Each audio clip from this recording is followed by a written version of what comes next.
No início da República, a questão indígena, ela fica à mercê das constituições.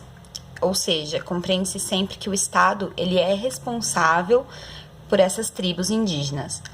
Mas na prática, isso não fica muito claro como vai ocorrer. Na Constituição de 1891, por exemplo, a questão indígena ela não é nem ao menos abordada. Ela só transfere para o Estado as terras devolutas no artigo 64.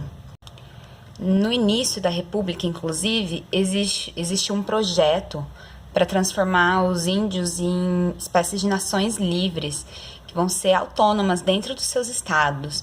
Mas esses projetos eles não são de muito agrado, porque eles podem, inclusive, ferir a autonomia dos estados perante aos índios.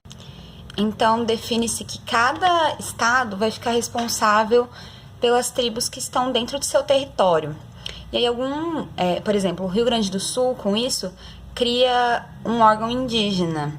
Mas, num quadro geral, as políticas continuam sendo mais ou menos as mesmas usadas no período imperial, principalmente com a manutenção da catequese dos indígenas. Então, no final do século XIX, chegam os imigrantes europeus, principalmente nos estados de Santa Catarina e Paraná, né?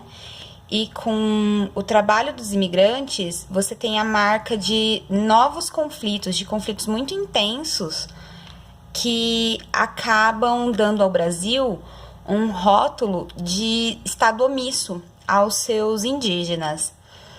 Então, devido a fortes pressões exteriores que o Brasil sofre, ele funda, em 1910, o Serviço de Proteção aos Índios e Localização dos Trabalhadores Nacionais.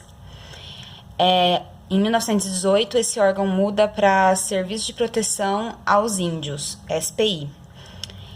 E, bom, esse SPI ele continua com a abordagem positivista para os índios, mas ele começa a ver o índio como um ser digno de conviver em comunhão nacional, mas ainda como um inferior cultural.